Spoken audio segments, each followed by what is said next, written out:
all of you will receive a more formal letter of welcome and a reflection about the Institute from me later today. But for now, I just wanted to virtually offer my welcome to a new academic year to the Institute. Everyone who's participating here, maybe everyone in the world, is experiencing this season as a season of uncertainty and a season of lament. We're also kicking off this academic year with this event on the anniversary of 9/11, 19 years after the terrorist attack on New York and Washington. Again, also a moment of uncertainty and lament. Anniversaries like this often call for a moment of silence. I don't want to do that, but because I actually think there's nothing but silence on the other end anyway, but I don't want to do that. I do, however, want to remember that day and its significance. Change had been taking shape in the world for a long time before 9/11. But on that day, it was apparent to everyone that massive changes had been taking place in the substructure of our culture. And they kind of burst onto the scene at that moment. At the very least, the old meta-narrative of progressive secularization, or at least this notion of a soon dominant secular hegemony, could no longer be sustained. And that was only one of the shocks, one of the changes that this event marked. There's another anniversary that we're celebrating this fall, and that's the 25th anniversary of the Institute's founding.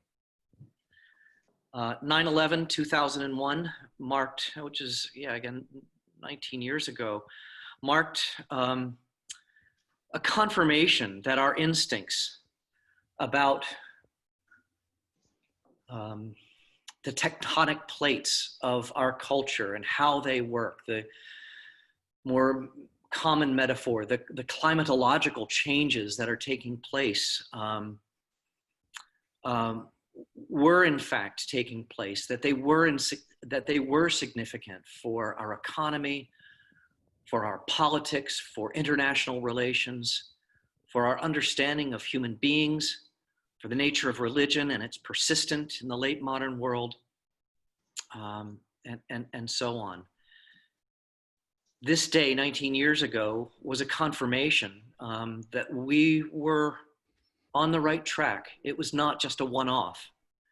And so 25 years after the Institute, with all the things that we've accomplished, we can be grateful and proud of all that we have accomplished, and grateful for the generosity of our donors, for the labor that our colleagues have poured in to make this such a special place. I can think of no more fitting way to begin to mark the celebration of our 25th with this Friday seminar that Joe will lead, as he always does, and with our special guest, Alan Jacobs. So thank you, Alan, for being here, for kicking this year off. Joe, it's all yours. All right. Thank you. Thank you, James. Yeah, so there's a few of us here at the Institute live, so to speak, where we normally would be for Friday seminars. But obviously under the conditions, we were doing it by Zoom, and Alan is with us from Texas by Zoom. As James noted, our guest today is Alan Jacobs. He's a distinguished professor of the humanities in the honors program at Baylor, as well as a senior fellow of the Institute. By my count, Alan has written 8 books. This is his 8th book that we'll be talking about today, entitled Breaking Bread with the Dead, A Reader's Guide to a More Tranquil Mind, which has just been released like this week, I think, by Penguin.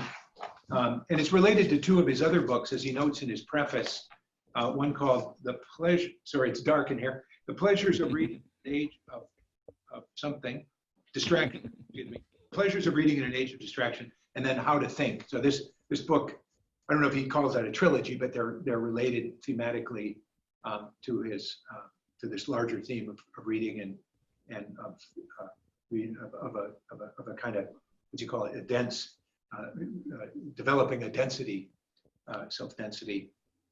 After Alan speaks, then I've asked Jay Tolson, the editor of Hedgehog Review, to make some remarks in response. Jay has a long career in journalism, biographer of Walker Percy. Many of you know Jay. Then we'll open the floor to discussion. All of you who are Zooming in are muted, and there's a raise your hand feature that you should use. And then I will call on you, and then when I do, we'll unmute you so that you can ask your question or make your comment or whatever you want to say. So we'll leave it muted since there's background noise and so on at all the different places, and no one wants to get caught with the microphone on phenomena. So we'll unmute, then you can speak, and then we'll continue. And so I'll just kind of go through more or less in order as comments come up until we're ready. Okay, am I missing anything? So, okay, Alan, go ahead. All right, thanks, Joe, and thanks to all of you. Thanks to the Institute for the invitation, and to those of you who are joining us. Joe's right. This is I didn't set out to write a trilogy, but I sort of ended up writing one. And I called these three books, the Pleasures of Reading in an Age of Distraction, How to Think, and then now Breaking Bread with the Dead, my pedagogical trilogy, because they're really all books that have grown out of my experience as a teacher. I've been a teacher for 38 years now at the university level, starting when I was a graduate instructor at UVA. Early in my career, I spoke to a very distinguished literary critic who had come to Wheaton College, where I was then just beginning to teach. He was giving a talk, and I was asking him for some career advice, and he said, well, if you're going to stay at an undergraduate institution, you just need to accept the fact that your scholarship and your teaching will never have any meaningful relationship to one another. And I didn't like that idea. I didn't want to accept that idea. And so I have always tried to bring my experience as a teacher and my work as a scholar together whenever that's possible. It's not always possible, but whenever it is possible, I try to do that, and to bring what I have learned as a teacher to bear in my thinking and writing, and then to allow my thinking and writing to have a influence, a reciprocal influence in how I teach. So the first of those books was The Pleasures of Reading in an Age of Distraction, and that was a book that was really written very, very much for people who were just graduating from college, and people navigating life outside of college. It was a book written for people who didn't quite know how to be a reader if they didn't have someone telling them what to read. And I was trying to encourage them to take a somewhat more hedonistic and less strenuous approach to reading than I found that they were likely to take. And then a few years later, when I wrote How to Think, I was also trying to bring to bear what I had learned as a teacher over the decades, but this time I was thinking as a citizen and wanting to address my fellow citizens. I had become increasingly concerned by what I felt was a deterioration in our social fabric. And, you know, this is not news to anybody. You'll all be very familiar with what I'm talking about here. And this new book, Breaking Bread with the Dead, is also something written as a citizen for my fellow citizens. And what tipped this book off, what got it going in my mind? I had never planned to write it, but what got it going in my mind was when I was reading for purposes of writing what I thought was going to be an essay, and then I thought would be a book, and then now Jay Tolson has bits and pieces of this thing, but it's something on the American novelist Thomas Pynchon. And in his book, Gravity's Rainbow, he has this minor character, a German engineer named Kurt Mondaugen, who coins what he calls Mondaugen's law. And that law is personal density is proportionate to temporal bandwidth. And the sort of the conceit of the episode in Gravity's Rainbow is that, well, of course, we're all now familiar with Mondaugen's law. It's very famous, but of course, it's just a fictional enterprise. And I was really taken by both halves of that equation, both of those phrases, temporal bandwidth and personal density. Temporal bandwidth, that's an interesting way to think about it, right? I mean, so, electronically, bandwidth is how much information can pass through a given channel. And to have temporal bandwidth is to expand, Mondaugen says, your now, to expand your sense of what is relevant and what is present to you. To extend it into the past, and imaginatively to extend it into the future, so that your sense of the now, of the present, of what is before you has been expanded, and that bandwidth, a lot more information then can be transmitted to you from the wider range of sources that you are encountering. And then the other half of the phrase is personal density. And that was really striking to me as well, because the idea is that when you lack density, you are extremely vulnerable to whatever winds happen to be blowing through your particular environment at any given time, right? You don't have ballast, you don't have an anchor. You are, as the Apostle Paul puts it, blown about by every wind of doctrine, or every wind of social media, right? And the idea that to have greater personal density is simply to be more stable in a storm, to be less vulnerable to being emotionally manipulated, to be less vulnerable to being controlled and directed by forces outside of yourself who do not mean you well. The idea is if you don't have the personal density, then you simply can't resist those powers. You can't resist those forces. There's not enough of you to do it. And so the idea that if we can increase our temporal bandwidth, then by so doing, we also increase our personal density, that we are better able to ride out the storms that are going to come.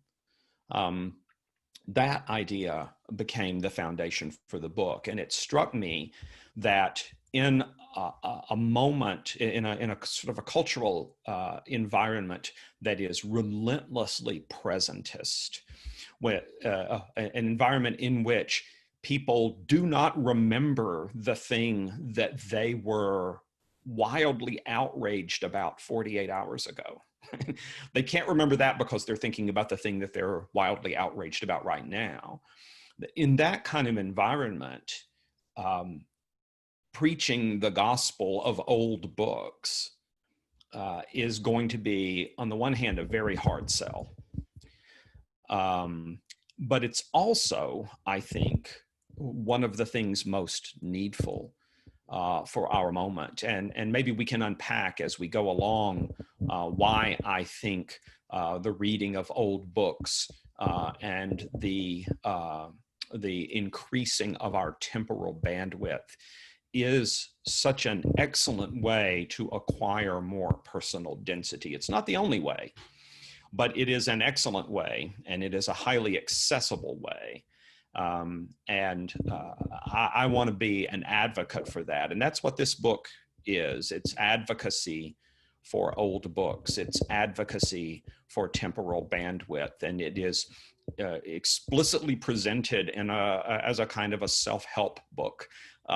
This will be better for you. You're having more personal density will make you a more flourishing person. And so I sat down to write it and tried to figure out how I could address this to an audience that is consumed by the present moment, and see if I could reach some people that my kind of writing typically doesn't reach. So it was a difficult task for me, but one that I really believe in and that I hope will bear some fruit.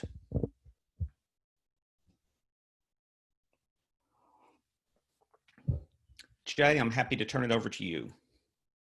Well, I'm happy to respond, Alan. Let me put it simply and directly. I love this book. Here is one reason I do. It is Alan's discussion of Frederick Douglass's speech, The Meaning of July 4th for the Negro, delivered by that great orator and abolitionist in Rochester, New York, on that very national holiday in 1852. Douglass began that speech by reflecting on the founders, acknowledging that they were great men, but immediately adding this qualification: the point from which I am compelled to view them is not, certainly, the most favorable, and yet I cannot contemplate their great deeds with less than admiration. Douglass went on to explain his complex and nuanced ambivalence toward those men. And Alan goes on to explain the power of this great piece of oratory and literature. These are Alan's words. It would be utterly unjust to demand of anyone wounded as Douglass was wounded the charity he exhibits here. I would never, ever dare to ask it. That he speaks as warmly as of the founders as he does strikes me as little less than a miracle. But this almost ostentatious fair-mindedness was integral to Douglass's massive success as an orator, as a persuader of the half-convinced and the faint of heart. It is a model of reckoning with the past, to sift, to assess, to return and reflect again. The idealization and demonization of the past are equally easy and immensely tempting in an age of social acceleration. What Douglass offers instead is a model of negotiating with the past in a way that gives charity and honesty equal weight. I do not tell you that this is an easy task. I do not even tell you that it is one with which you can be finished. If you think, as Douglass thought, you will never reach a final verdict on those who came before you. You will at best agree to a continuation. And it is in agreeing to a continuation with the past, not in pronouncing a universal verdict, either for or against, a simple thumbs up or thumbs down, that we increase our personal density. This seems to me a marvelously wise engagement with one of the greatest writers from our own American past. Only one of so many engagements that fill this short but overflowing book. And it is a perfect example of what Alan is arguing for, the need for engagement with, the breaking of bread with, those great writers of the past whose works constitute humankind's indispensable word hoard of literature. I love this book, this wise, warm, and teacherly, in the best sense, book, for many other reasons. not least for the love it lavishes on its subject, the tradition of literature, by which I take him to mean the oldest and most capacious tradition, consisting of the world's many traditions and canons, which, in our readings of them, increasingly jostle, contend, and combine with one another. I also love this book because I love the author, the one I meet on the pages of this book, almost as much as the one I have met and come to know in life, among other ways, through the breaking of bread together. A dinner with Alan is a symposium. Let me explain what I mean with an anecdote related by a friend. This friend once attended a long and dreary dinner filled with dull, pretentious chit-chat. And when he finally left, he was accompanied by another friend of his, a Greek poet, who it turned out, confessed that he also hated the dinner. It was awful, the poet said, adding in his imperfect but yet eloquent English, there was no symposium. There can be symposium only if soul goes out. With Alan in conversation and in his books, the soul always goes out. I also admire Alan as a survivor.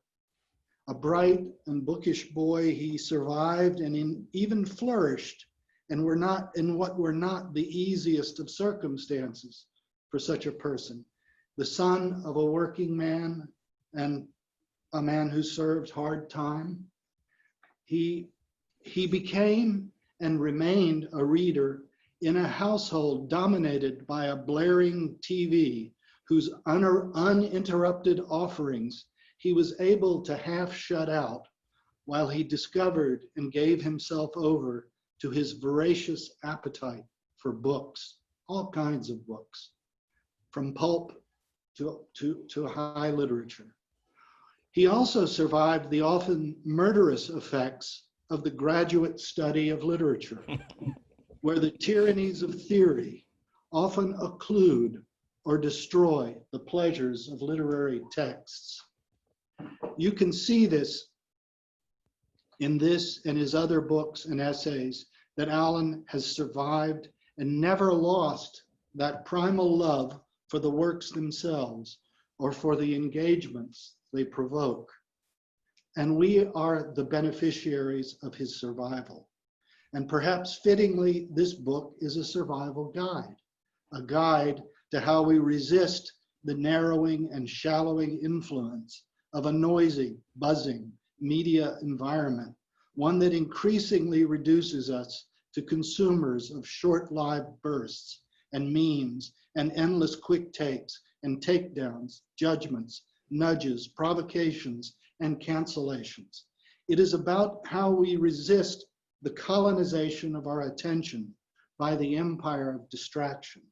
It is about how we construct and protect, as he said a moment ago, a personal density by widening our temporal bandwidth.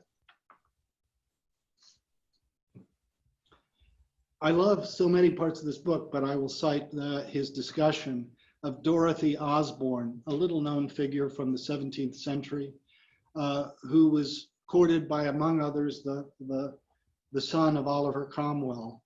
And you know, he quotes from her marvelous letters. She only wrote letters, but they are works of literature. She wouldn't have called them literature because she thought the idea of women writers was absurd, unimaginable. Alan wrestles with or discusses the sort of problem that she poses to contemporary readers. How could this woman, who was what we would think of a feminist, a woman in full, how could she have, and who possessed such talent, how could she think that women could not do what men did? And he argues that it's this sort of complexity that reading about breaking bread with the past is invaluable for. And he writes, these complications of perception are essential to the value of reading the past. They are the chief means, I think, by which increasing our temporal bandwidth increases our personal density. Yes, there is a cost to this, and we have to fight our triage instincts to get to the point of experiencing, along with the people of the past, the choices that shape their lives. We see their moral frames continually coming in and out of focus. At one moment, we feel that we know them intimately, and at the next, scarcely at all. Think of how the modern reader feels about Dorothy Osborne's determination to marry the person she loves, and then about her contemptuous disdain for women who write books. End quote. This is wonderfully true and powerful. But there's something also to be said for that moment. I'm sorry, he's continuing here. When a figure from the past who has perfectly anticipated something you already believe, then turns around and says something that puzzles or alienates you. That is, I firmly believe, the greater moment of enlightenment, the moment of double realization, to confront the reality that the very same people who give us rich wisdom can also talk with what seems to us absolute nonsense, and vice versa, is an education in the human condition, including our own condition, which is likewise compounded of wisdom and nonsense. And then finally, when we encounter real people from the past like Dorothy Osborne and fictional ones like Nora Helmer in A Doll's House, or Joe March in Little Women, our instinctive responses tell a tale about our values, our commitments, our assumptions, our hopes, our fears, and about theirs. When we perceive some sudden dissonance between ourselves and these people, we should not run from that dissonance, but straight toward it. The testing of our responses against those of our ancestors is an exciting, enduring endeavor, a potentially endless table conversation, though again, one we can suspend at any time. I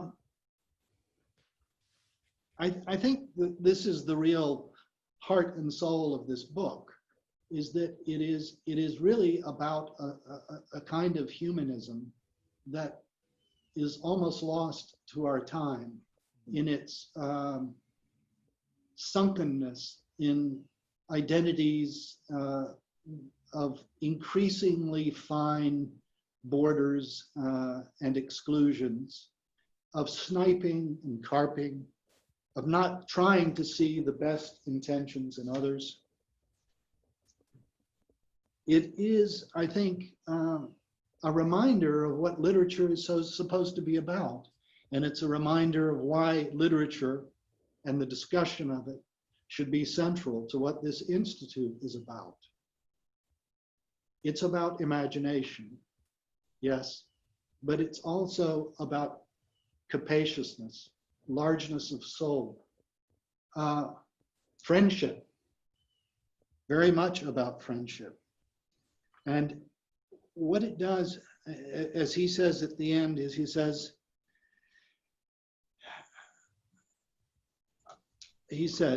the argument that I have made here for the cultivation of personal density is also an argument for serving as links in the living chain that extends into the distant past and also into the distant future. It is an argument for a genealogy of love. I just see this book as indispensable to where we are right now in the confusions and flattenings of this culture, which has produced the kind of politics that we're living in right now, which is, again, a simulacrum of the real, which is overheated, which actually features people who are participants in a kind of reality show reality. This is, I mean, I could offer some critical words on this, but I'll offer just, one, which is one of the things about engaging, or one of the virtues of breaking bread with the past, is observing how writers, great voices of the past, of different cultures, communicate across their times and cultures. And I think, I think almost instantly of a work like J.M. Coetzee's Waiting for the Barbarians, an amazing sort of spare allegory set in a Kafkaesque unnamed empire, or the edge of the empire, and a work that draws directly on the sort of Kafkan approach, as well as the work of an Italian author, the author of the Tartar Steppe, by a not particularly not a well-known novelist, Dino Buzzati. And again, these works, Waiting for the Barbarian, the title comes from a great poem by the poet Constantine Cavafy, a Greek Alexandrian from the early 20th century, whose poem, Waiting for the Barbarians, is really one of the finest stories about the need, about a culture's need for enemies, and when the enemies leave, when they dissolve, what do we do now? The barbarians are not coming. What will we do without them? Yeah. It's a great poem, and it's that conversation across time within literature that is terribly important to where we are right now. So what I say to Alan is, I'll conclude with that and say thank you for this book. And I hope next time we can actually break bread together. Cheers to that. Thank you so much, Jay. Thank you, Jay. Yes, Ellen, you can only hope all the reviews are as generous. No, I can't even hope that. Would you like to make any comments at this point, or? Well, just to thank Jay for that, and to say that I think he has zeroed in on what I think is the most essential claim of the book, which is that when you perceive that dissonance, that lack of fit between your convictions and those of the authors you are reading, those authors from the past, the worst thing you can do, the worst thing you can do is to stop reading. The second worst thing you can do is to ignore the dissonance, to ignore the tension, and just, people will I talk about this at one point in the book. People will sometimes say, well, when you're reading these writers from the past, you have to set aside your convictions of the present day. No, you don't. And no, you shouldn't. You shouldn't, when you're reading, the example I give is Shakespeare's Taming of the Shrew. You shouldn't set aside your belief that women shouldn't be treated the way that Petruchio treats Kay. That would be foolish. You put that into play, but that's not all you put into play. You put into play your other convictions as well. And when you get that kind of tension arising, that's when something interesting and significant can happen. That's when you can have your personal density increased. If you're just simply affirming everything from the past out of some misguided reverence, you're not increasing your personal density. And if you dismiss everything from the past as being benighted and ignorant, then you're also not increasing your personal density. So I think Jay was right to call attention to this emphasis that I have on looking for the dissonance and moving towards it rather than away from it. So thanks again, Jay. Yeah, thank you. Let me, before I open the floor, I want to ask a question myself. A lot of writing along these general lines will often refer to great, right? I don't think you use that term. I think you only refer to old books. Right. And I wonder, does it matter which books?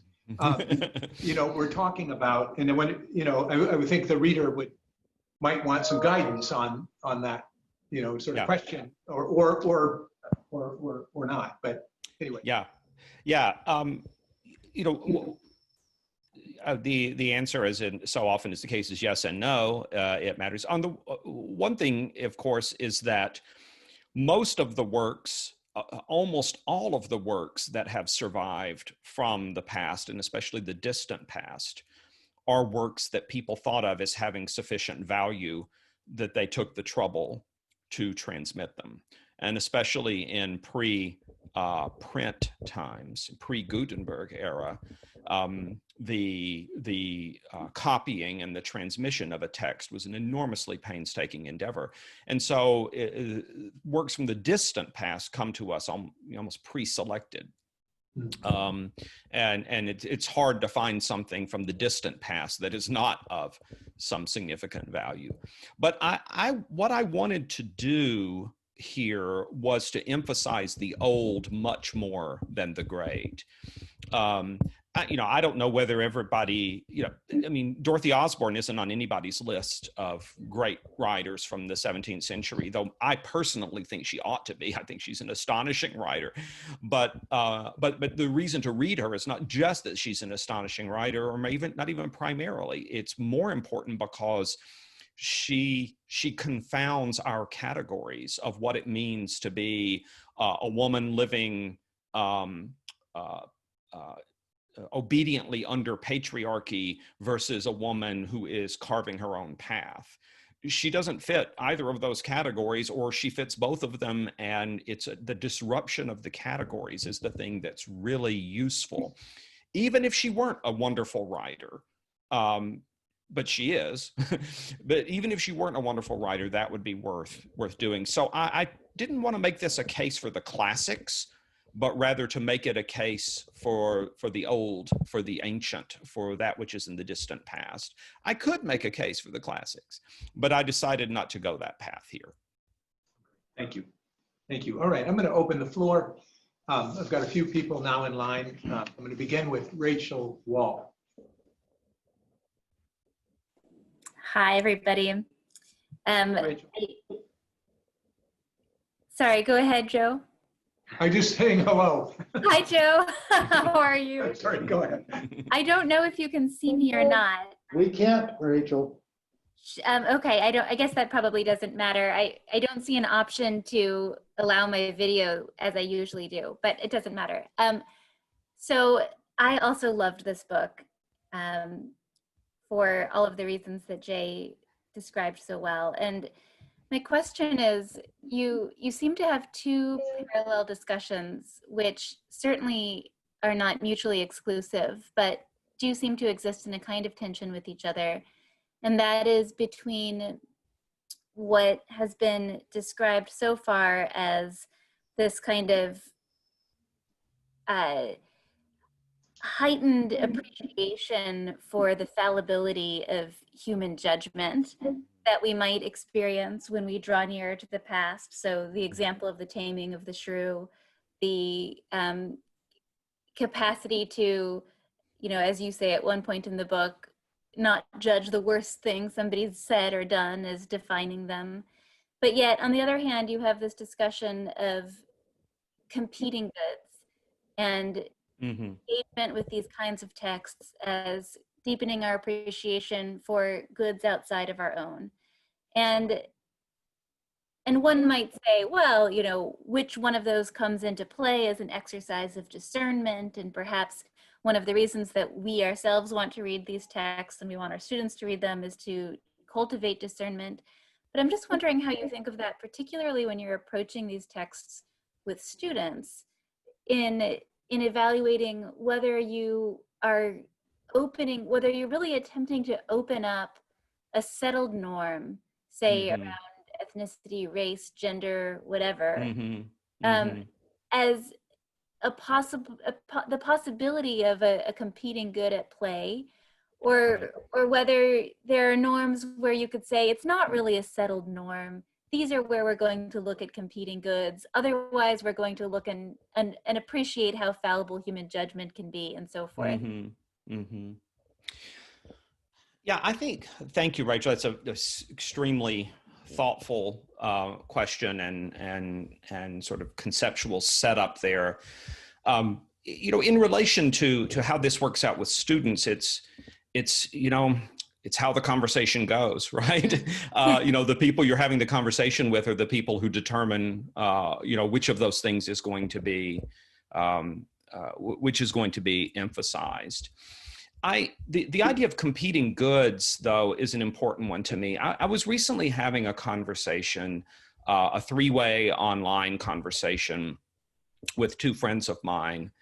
And one of them was a person who is rather angry right now about certain developments in our culture. And that, I can put it that way, and it would cover almost anybody, wouldn't it?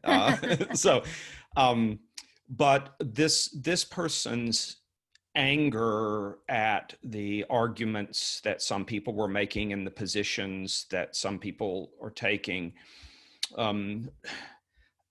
made my other friend feel that those opponents were being turned into enemies and were being in some way dehumanized. And she said to him, the thing you have to remember is that all of these people are seeking something good. That they're not seeking bad. They're not seeking evil. They're not seeking darkness. They're seeking something good. They may be seeking it in a bad way, or they may have misconceived of it, but they may have become sort of temperamentally or dispositionally unbalanced. But they're seeking something good. So can we try to talk about what the good is that they are seeking?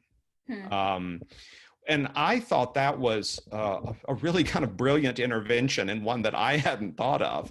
But she said, let's just start there. Before we say anything else about these people, let's ask ourselves, what is the good that they are seeking? And this just happened a couple of weeks ago, and I thought, boy, I've got to make a note of this. I've got to make a note of this. I wish I had heard this before I wrote my book, because I had heard that before, but just the way that she put it was, I thought, exceptionally helpful. And I thought that would be a really great way to start to deal with any text or a movie or a television show or whatever it is that we find offensive or troubling, is to begin by asking, what is the good that is being sought here?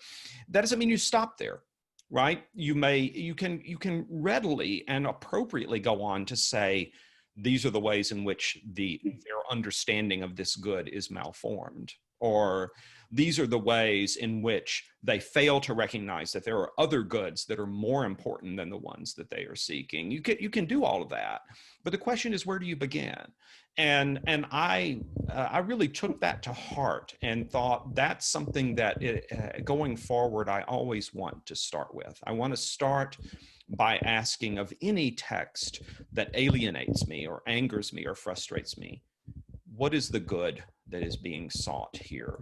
So that's where I want to go from now on. Whether I actually manage that in this book, I don't know, but that's where I want to go from here on. Thank you. Welcome. Thank you. Jackson Lears, you're next.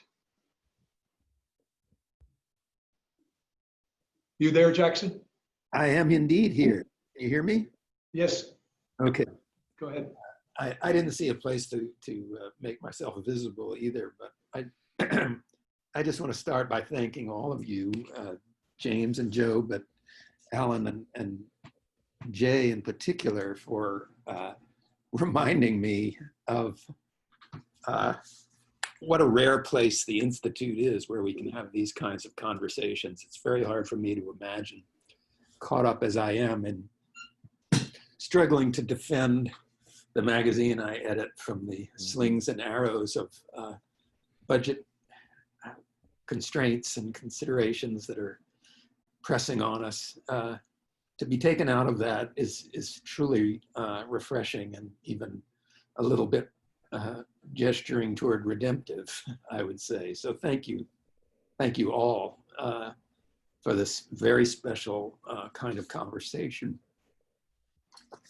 And I also want to thank Alan in particular for these two concepts that he took from Pynchon, personal density and temporal bandwidth, because it seems to me they both speak so directly to our time and to a lot of issues that I find myself engaged with constantly. One is the notion of selfhood. The idea of a personally dense self seems to me so alien to so much of what I read, often in a kind of affirmative and declamatory mode about the evanescence of the self. One can find it in all kinds of literature, sociological, psychological, cognitive psychological, biological.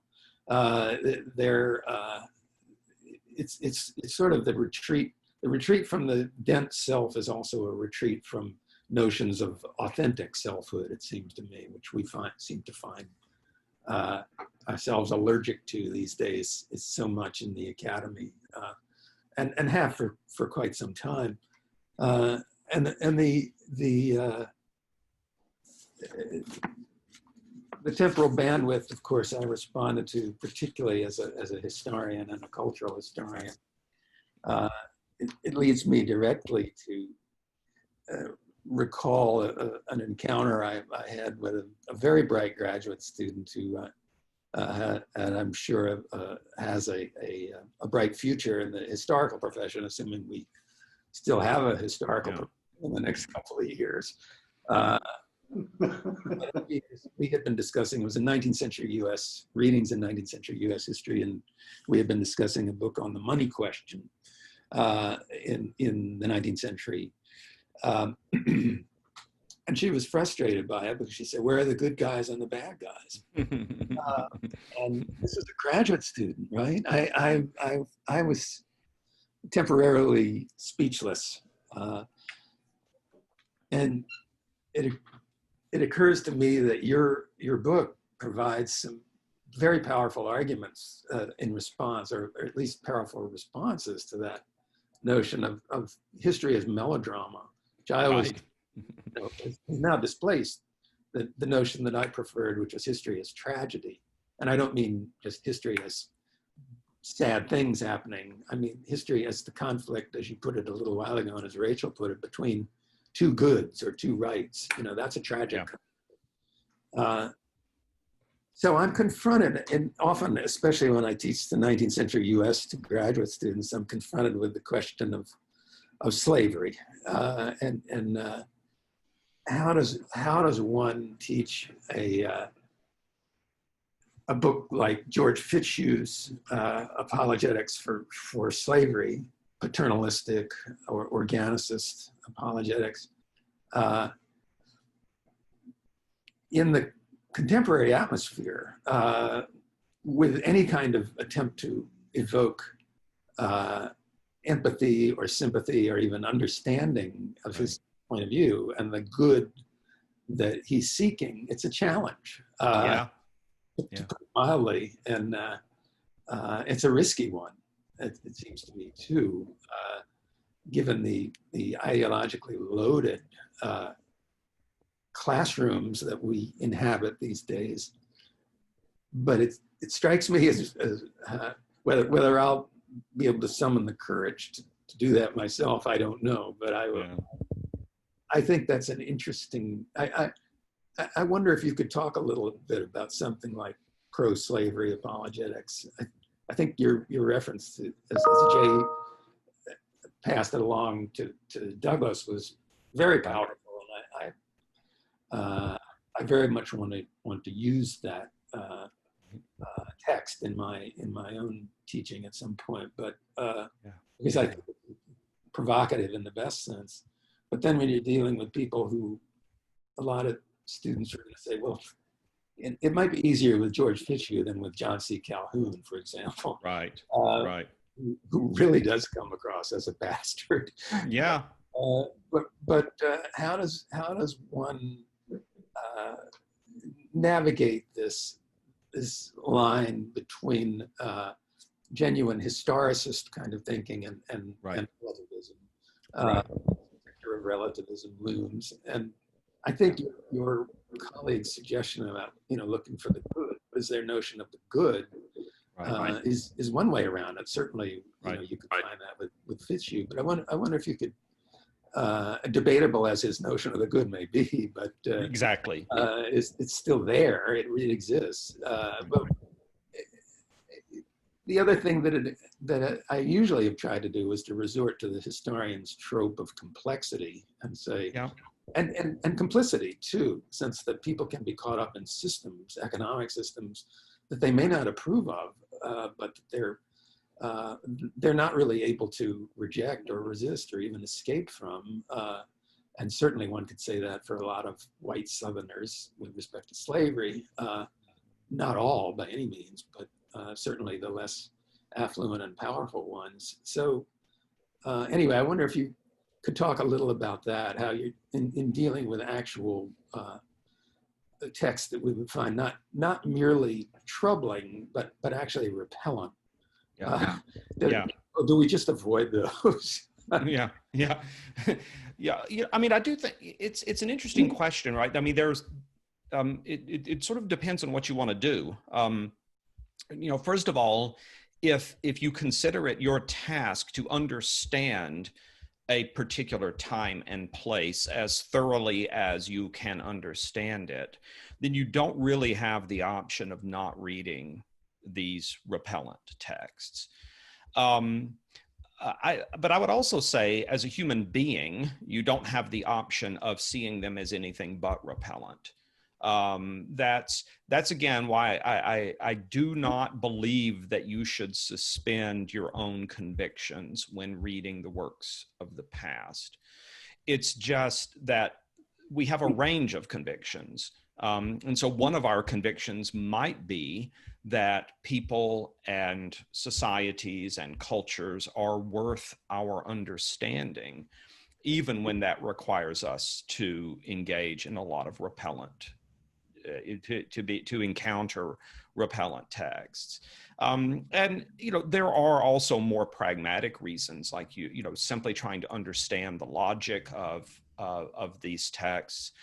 I think that one of the great effects that studying the past in this way can have is to disrupt our own the sort of alignments of the ideological alignments that we tend to think of as not just normal but normative.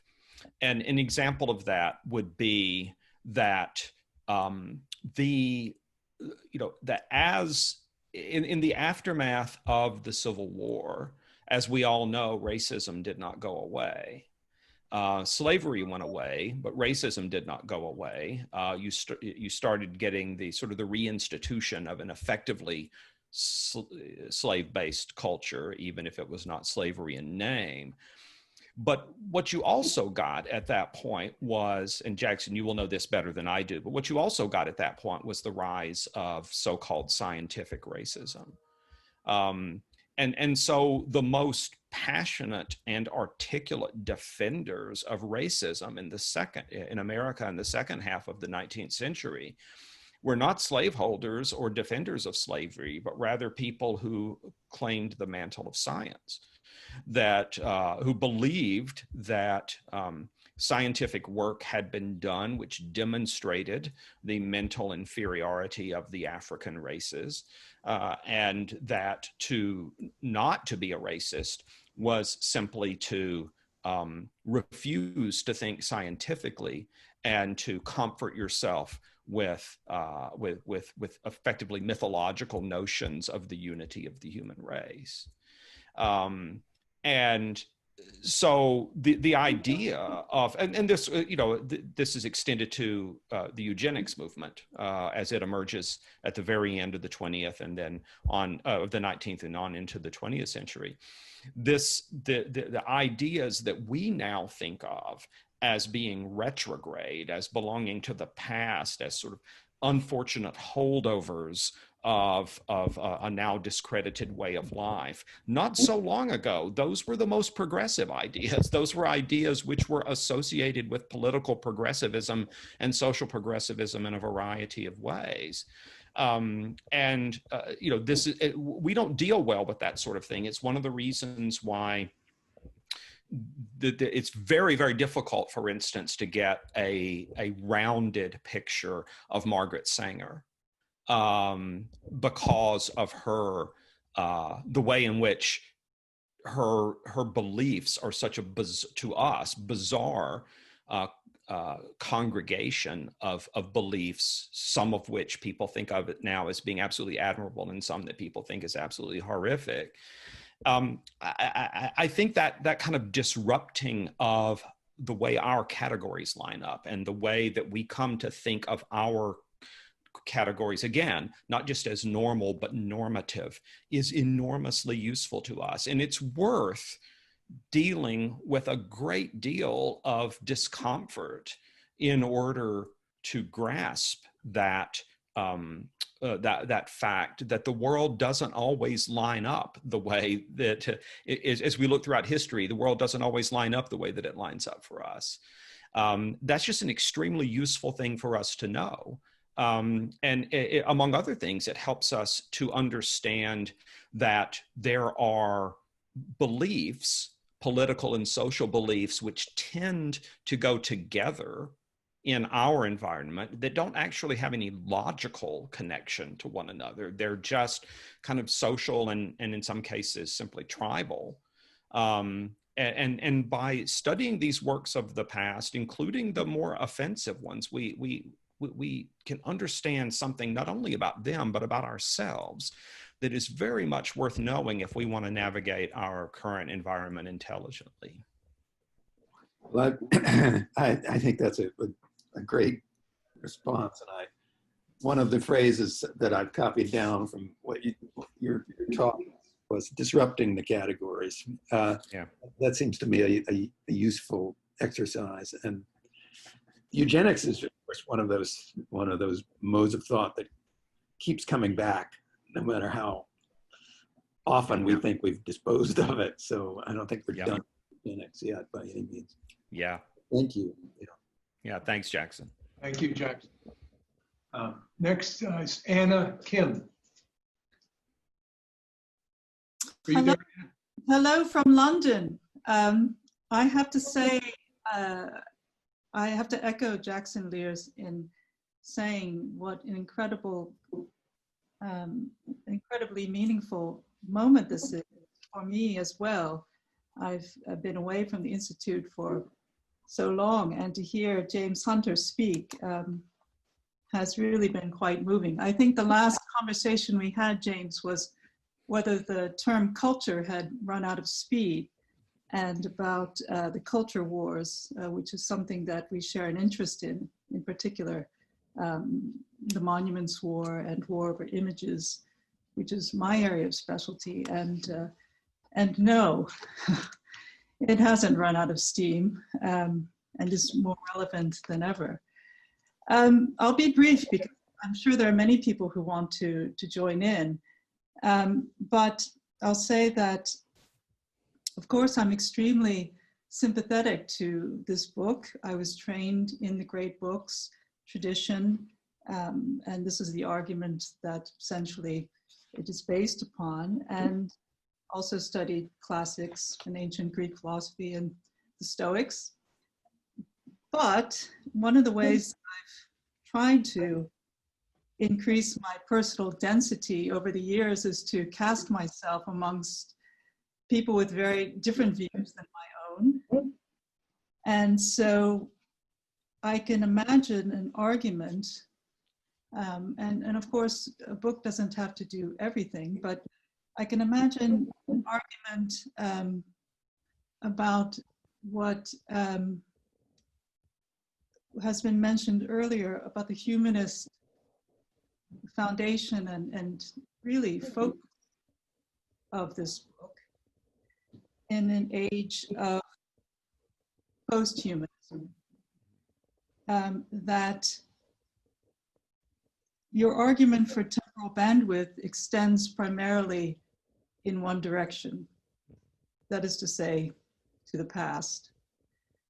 And post-humanism is all about the future and a kind of break with a certain kind of humanism or philosophical conceptualization of being in the world, and instead would argue that it's thinking about those many inhuman forces that shape existence that we need to be grappling with, and that this kind of breaking bread with the dead isn't necessarily going to help us that much in facing those kinds of challenges. And this is an argument that I face all of the time. So I just want you to help me out. That's Okay. all, Alan. Well, I'll do my best. I can. So thank you for that, Anna. And there was a passage that I had in the book early on. I should say that when I'm writing these kinds of books for a general audience, there's usually a point at which they are twice as long as what they end up being. And I do some fairly ruthless pruning. I really do try it's just partly a recognition of short attention spans. So I really try to focus things, but I did have a passage at one point. It's always an easy thing for people to say, right? There is my former UVA grad student comrade, Michael Barabay, says that he wants to have an academic conference at some point called the longer version. And it would contain only the parts of your talk that you left out because you always say, when someone asks you a tough question, well, I deal with that in the longer version of this talk. And so the conference would just be for those things, all the things that you left out. So I'm aware that I'm doing that here, but I promise it was in the longer version. So I do, there is still in the book references to the Long Now Foundation. Which a computer scientist named Danny Hillis and Brian Eno and a handful of other people were involved in, which is about trying to give us what Eno calls a big here and a long now. But the long now it's just the opposite of mine. It's looking forward. It's they built out in West Texas their 10,000 year clock, and here is what I want to say to that. What I want to say is that our speculations about what we might or could or should do in the future have a value inversely proportionate to directly proportionate to our knowledge of the past. That is, the long now, if it's going to extend effectively towards the future, needs to be aware of the past as well. I think that is the idea that speculation or planning or hope can be extended into the future without any serious reflection on previous speculations and hopes and plans and hopes is a naive idea. There are certain conditions of material and cultural life to which all human beings are subject. And if we look at the history of speculation, planning, and hope for some ideal or potentially perfected future, then I think we can use that as in order to make our speculations, plans, and hopes better grounded. So my argument is that the best futurist is the one best informed about the past. Yes, of course. Of course, we're not looking towards an ideal future. We're trying to ward off a cataclysmic one. So I think that would be. Yeah, I think the same principle applies. It is possible, of course, that we are dealing with unprecedented circumstances. That is, the global reach of human action is not something that we have a history with. But I do think we have a history of we have a history of actions with unanticipated consequences. Yeah, and the better we fiction. understand that, the better off we'll be. And of course, science fiction, and I think this is the reason why it's undergoing a renaissance is precisely that sort of future looking. In any case, Yeah. Thank you. You're welcome. Yeah. Thank you. Thank you, Alan. Thank you, Anna. Paul Nedleski. Hello, Paul. Okay, can you hear me? Yes. Thanks. Alan, thank you. I'm going to continue on in the vein of people asking about sort of recalcitrant readers, people who would try to push back and who don't want to be taken back to read the works of the dead. And I liked your friend's advice about, look, typically there are competing goods, or, ideological opponents will still have something genuinely good in mind they're striving for. And by pointing that out, you can get people to engage who might have written it off otherwise. But one thing I run into, and I'm sure you have too, is people who they're sort of ethically monomaniacal. They sort of only care about one thing. Right. What do you say to those people? What's your argument to sort of draw them into the discussion? I mean, one thing might be, well, look, even this one thing you care about has its roots in, people who have written long before the present. But what about getting them to engage in, sort of a menu of values that's broader than their own? What can be done? Yeah, I mean it's really difficult.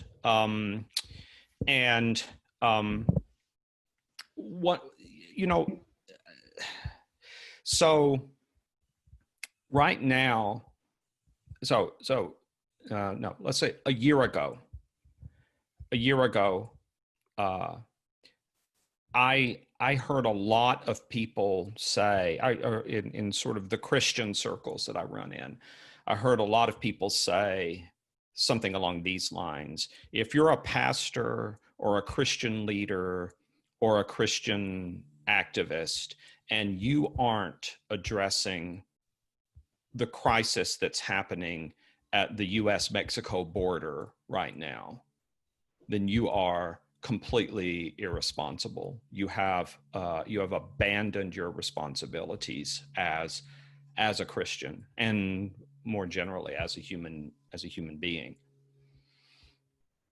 But a year before that, a lot of those same people had said, if you're not addressing the Me Too situation, then you have scandalously abandoned your responsibilities. And now here we are in 2020, and it's, if you're not addressing racism, then you have scandalously abandoned your responsibilities. And so I think if what you really desperately, deeply, passionately cared about above all other things a year ago is the refugee crisis on the US southern border, I think it's totally okay for you to still really care about that now. I think it's actually fine for people to have singular emphases. And if you feel that the problems that were raised by Me Too, the Me Too movement 2 years ago, have not really been addressed, then I think it's totally fine for you to continue to be an advocate for that. The world needs a certain number of monomaniacs. It seems to me that things happen because there are people who grab hold of an issue and won't let go of it, and who don't turn their attention to anything else.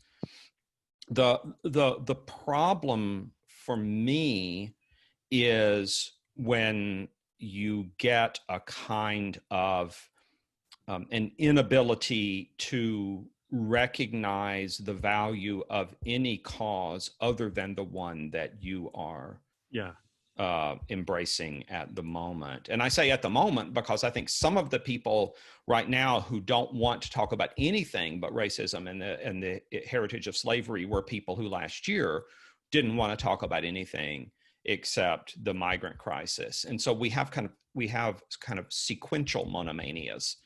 And that seems to me to be really, really problematic in all sorts of ways. I don't think my book or much of my book helps with that, but there are some things in the beginning when I'm kind of laying out the situation. There are 3 sets of concepts that seem to me that can be brought to bear on this. And one is Paul Virilio's idea of living at a frenetic standstill, of this people simultaneously having this sense that everything is moving way too fast and also that nothing is happening. And then that is closely related to Hartmut-Rosa's concept of social acceleration and the way that social acceleration works. So I think those 2 things actually apply to these moments when it seems like everybody only cares about one thing, or everybody is supposed to care about only one thing. It's like that society has come to a dead stop on this issue, right? Everything has come to be, laser focused on this one particular issue. And that is there's a sense of standstill, but there's also a sense of frenetic energy. But social acceleration means that it's going to be something else pretty soon, right? I mean, if it was the migrant crisis last year, and if it was Me Too the year before that, which, by the way, I think encourages people legitimately. I mean, I totally get this. If some issue that has been central to your life suddenly comes to the public consciousness and there is finally an opportunity to say something about it, you want to jump on that, right? You want to jump on it because you don't know how long it's going to last. I totally get that. But I think that if you are one of those people who is moving from monomania to monomania, then there's another set of concepts that I use. And I got this through Rosa's book on social acceleration. He quotes another sociologist, another German sociologist named Gerd Günther Voss, about the modes of the conduct of life. And he says that we've gone from an era in which for many, many centuries, in which the primary mode of the conduct of life was traditional. You essentially inherited a mode of life from your family and from your immediate locale. And then that was succeeded by what he calls the strategic mode of the conduct of life, in which you kind of have a plan for what you want the arc or the shape of your life to be. And then Voss argues that has most recently been replaced for many people by what he calls the situational conduct of life. This idea that you're just simply responding to the situation of the moment. And so the very most important thing in the world for you is something that you did not think about at all 6 months ago, right?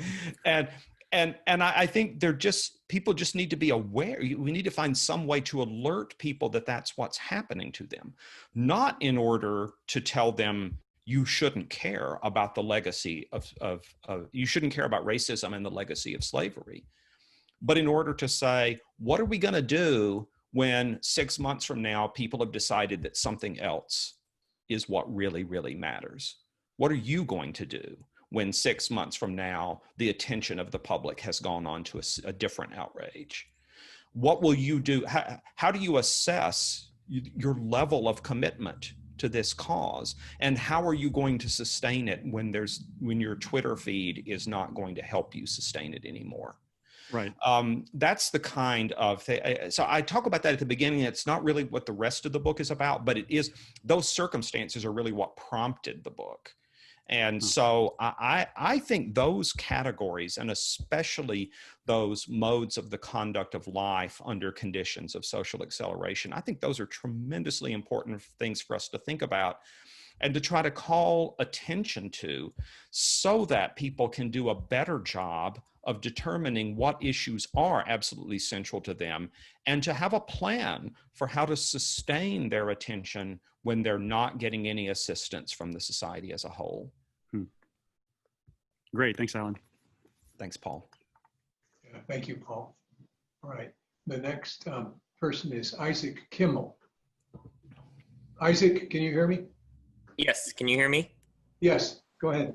Great, thanks. So, well, first of all, I'm a doctorate student at Notre Dame. I just heard about the Institute, and this is the first thing that I'm doing through the Institute, so this is exciting. So I was just recently exposed to Julian Go for the first time. And, you know, I read an article that he just came out with this year about how due to the history of sociology is being centered in North America and Europe, like North American and European research is still presented as universal, whereas researchers from the global periphery are criticized as doing quote unquote me search, even though their research isn't really any more situationally contingent and like specifically culturally informed than an American's or an Englishman's research would be. And so that got me thinking a lot about tradition, because Julian Go was talking about how Western researchers need to decenter their own perspective and be more open to the insights that researchers from other places have, even though they might be coming from a different cultural viewpoint or cultural vernacular. And I was thinking about tradition and whether that would facilitate stepping outside of one's own perspective or make it more difficult, because a big part of what that culturally contingent perspective is tradition, is the ideas that you're borrowing from your forebears, and not just like the normative positions that you've been talking about, but the like what questions are or are not normative and how they're structured, right? And so if you really delve into your tradition, that might sort of fortify the specific cultural moral vocabulary that you're working with. So tradition seems to me like a two-edged sword. Yeah. And it seemed when I saw that this seminar was going on, I jumped on it because that seems directly relevant, Alan, to what you've been thinking and writing about in this book. So I'm curious as to what you think about, if I can phrase it this way, how increasing your temporal bandwidth might influence your sort of concurrent spatial bandwidth across. Right. Yeah, you know, that's a really interesting question, a really rather set of questions. One of the things that I think is interesting in the anthropological discourse in particular, excuse me, and Isaac, I hope this will help. This may be tangential, but that happens sometimes. I'll try not to be tangential. That's there is So, well, let me put it on a more popular level. In just to start with, the blogger or former blogger, now Scott Alexander of Slate Star Codex, I think he's one of the smartest people around, has a great distinction between among what he calls the in group, the out group, and the far group, and he talks about how it's the far group that we can be generous to because they simply don't touch on our lives in any way. So that there is this whereas the out group are those whom we feel that we are implicated with to some degree. And therefore, when they dissent from our convictions, we are more nervous and more angry. And he gave the example of when Osama bin Laden was killed, that he said on social media something like, "Thank God that's over," or something like that. And then he was deluged with people replying to him, "Don't you realize a human being is dead, you know, and here you are gloating over his death, and that's completely inappropriate." And so he said, yeah, okay, that's a good point. And, you know, I'll back off. And he said that a year or two later, when Margaret Thatcher died, those very same people said, "Ding dong, the Wicked Witch is dead." It was like, you know, we can, Osama was far enough outside of their cultural frame of reference that they could extend a kind of a generosity to him. Margaret Thatcher, though, that was a little too close to home. And so they didn't perceive there being any inconsistency in this response. And so there's the in-group, people who agree with me. There's the out-group, people like Margaret Thatcher in this particular case, who are very different than me, but within my cultural frame. And then there's the out-group, the people who are sufficiently distant that I can sort of give a kind of, I can be generous in my response to them. The problem is, and this is where I'm connecting it or trying to connect it with your question. The problem is that that's a kind of a fake generosity. It's generosity doesn't cost you anything.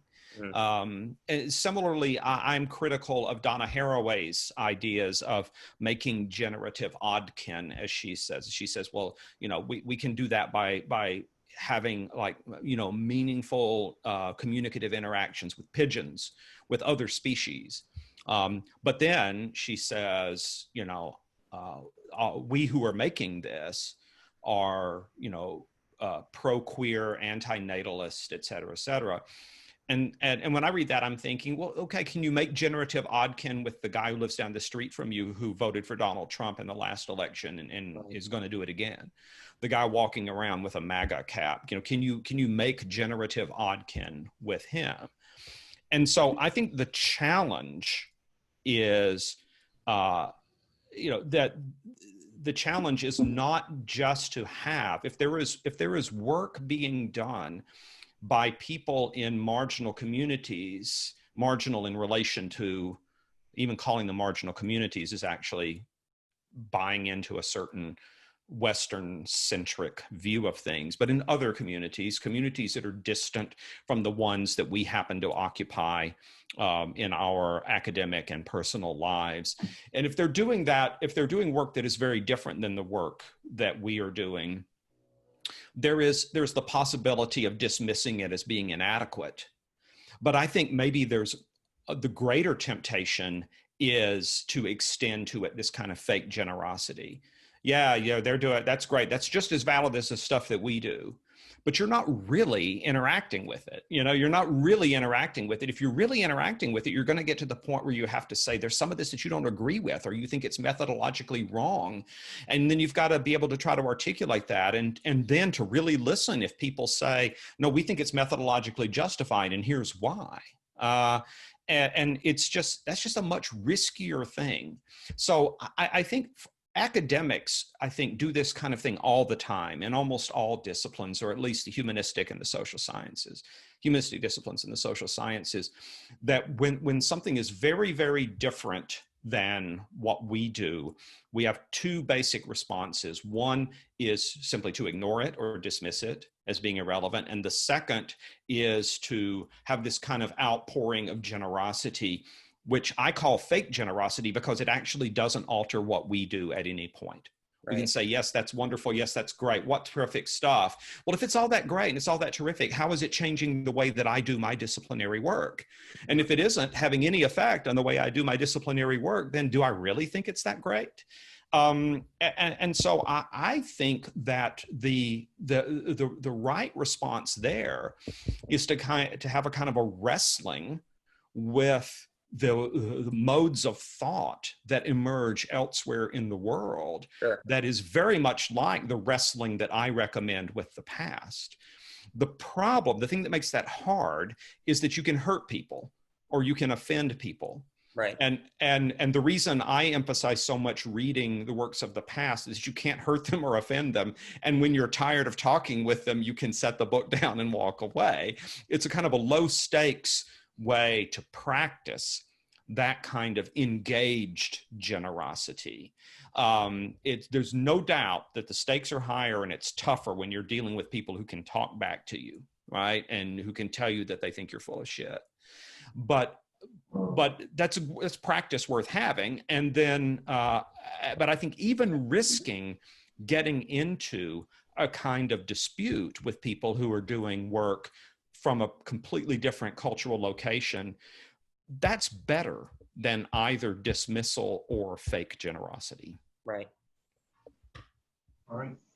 Very good. We're conscious of the time. I'm going to take the last question from David Klein. David, are you there? I am. Can you hear me? Yes. Go ahead. Great. Thank you. There are a couple of things that I have issue with, and for the most part, this has been just a super conversation. The Civil War did not end slavery. It didn't. The last two states to outlaw slavery were New York and New Jersey in 1888 and 1889. Decades after the Civil War.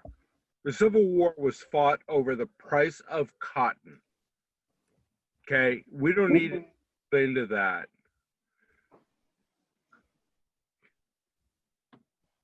I'm trying to think through. I mean, there have been so many great conversations and questions, and of course, Alan has been just super. One thing that I've heard recently or learned recently, and I'd like to share, is that let go of the past. And Alan certainly referenced that. There's nothing we can do about it. We can idolize it, we can demonize it, but it won't do you any good. The present. You can complain, whine, whatever, but you can't do anything about it. Embrace it. What we can do, and this is what we're called to do, is create a better future. And I think that's really all I have to say, especially since time's just about out. And Alan, just a great conversation. Well, thanks so much, David. I really appreciate that. I would just say that that we can't do anything to change the past. And technically speaking, it's true that we can't do anything to change the present, but because any changes that we make will take effect in the future.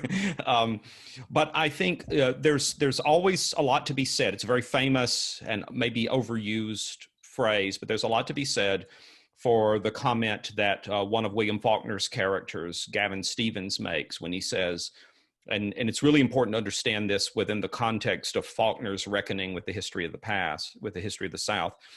He says, the past is not dead, it is not even past. And I think that understanding that the past events and decisions of the past have repercussions that have extended into the present and will extend into the future is a precondition for creating that better future that you and I and all of us, I trust, hope for. Oh, great. Oh, that's very nice thing to end on. Alan, normally at this point, a room full of people would be applauding you and Jay for your excellent very thoughtful remarks. Like sporting events that have no fans, imagine some canned clapping at this point. Really, thank you very much for all you've done. Everybody at home be clapping. Yeah. I can feel it. I feel the exercise, Alan. Yeah. Yeah. One hand clapping again. Yeah. I sense it though. Thanks everybody. Thanks so much. Bye-bye. Yeah, thank you, Alan.